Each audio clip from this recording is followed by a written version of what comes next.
Hello students, मैं हूं आयुषी जैन और ई सरल की तरफ से मैं आपका बहुत स्वागत करती हूं। आई नो आज आपकी मैम की आवाज़ थोड़ी सी खराब है, नहीं थोड़ी से ज़्यादा खराब है, लेकिन फिर भी आज आना बहुत इम्पॉर्टेंट था क्योंकि भाई आज जैसे कि आप लोग का इंग्लिश का एग्ज़ाम हुआ है। आई होप वो बहुत अच्छा गया हो। अब देखो इंग्लिश का एग्ज़ाम तो हो गया, वो अच्छा गया है, ठीक गया है, जैसा भी गया है आप चिंता ना करें, आपके ज़रूर बहुत अच्छे मार्क्स आने वाले हैं इंग्लिश के एग्ज़ाम में। लेकिन अब जितनी भी चिंताएं हैं इंग्लिश के एग्ज़ाम से रिलेटेड, अब उन सबको साइड में रख दो, क्योंकि अब जो आपका नेक्स्ट एग्ज़ाम है वो है 4 मार्च को, जो है साइंस का। हाँ रुको, आ रही हूँ आपके पास ही। भाई हमारे बहुत सारे बच्चे ऐसे भी हैं जिनका अब जो नेक्स्ट एग्जाम है वो है 29 फरवरी को, जो है हिंदी का। उसके बाद है उन लोगों का साइंस का एग्जाम, यानी उन लोगों के पास सिर्फ और सिर्फ 3.5 डेज है और आप लोगों के पास थोड़ा फायदा है कि आपके पास 6.5 डेज है।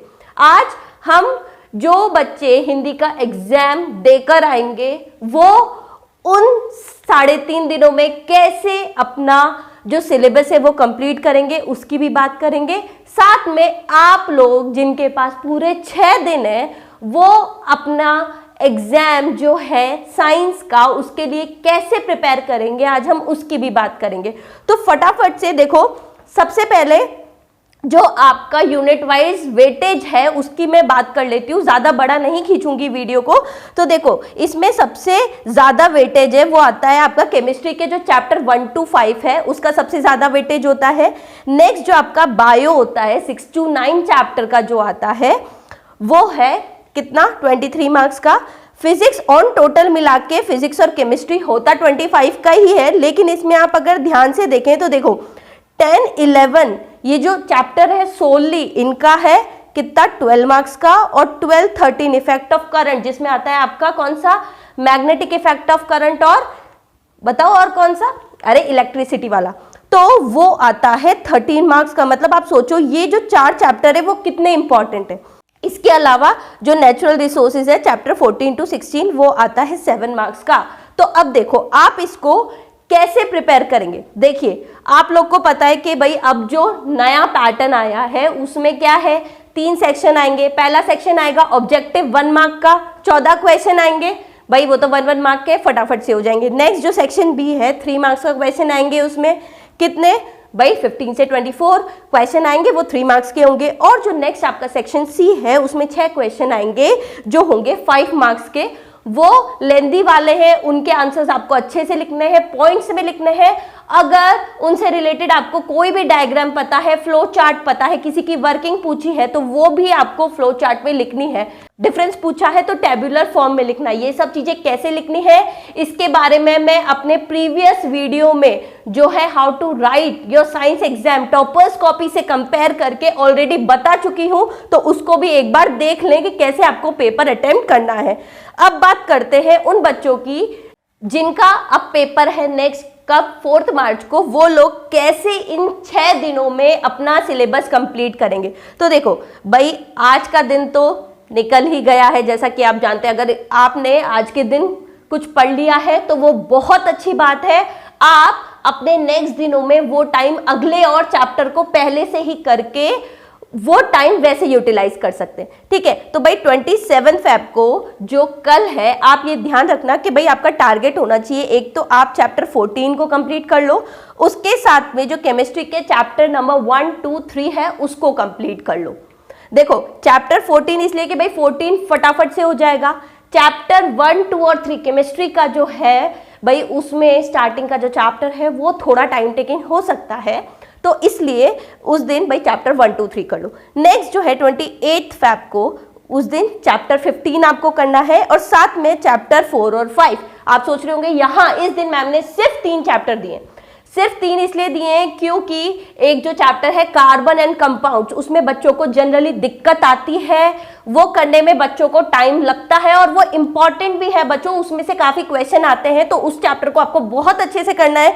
इसलिए मैंने 28 फेब को सिर्फ 3 चैप्टर रखे हैं। अगर आपका जल्दी कंप्लीट हो जाता है या आपका कार्बन एंड कंपाउंड स्ट्रॉन्ग है और आप ये जल्दी कर लेते हैं तो आप क्या करो, उसके बाद इवनिंग में अपना एक छोटा सा 1 घंटे का टेस्ट दे दो, या फिर आप ईसरल ऐप पर जाओ, वहां पर आपको chapter wise topic wise test मिलेंगे।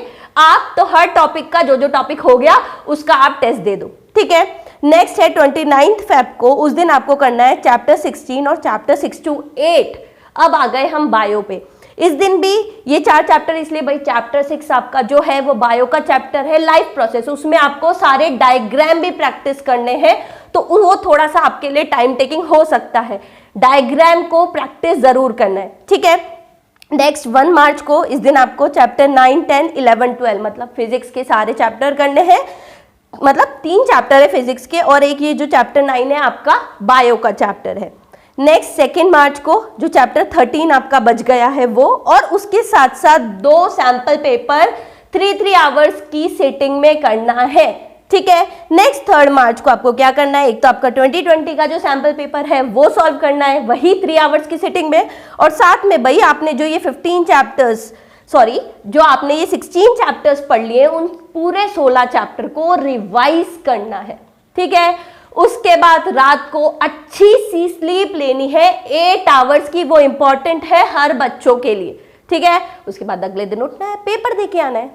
अब मैं बात करती हूं उन बच्चों की जिनके सिर्फ 3.5 दिन का गैप, या मैं बोलूं पूरे 3 दिन का गैप है उनकी। तो देखिए आप लोगों को 29 फेब को जो चैप्टर 14, 15, 16 है वो कंप्लीट करने हैं, 7 मार्क्स के हैं।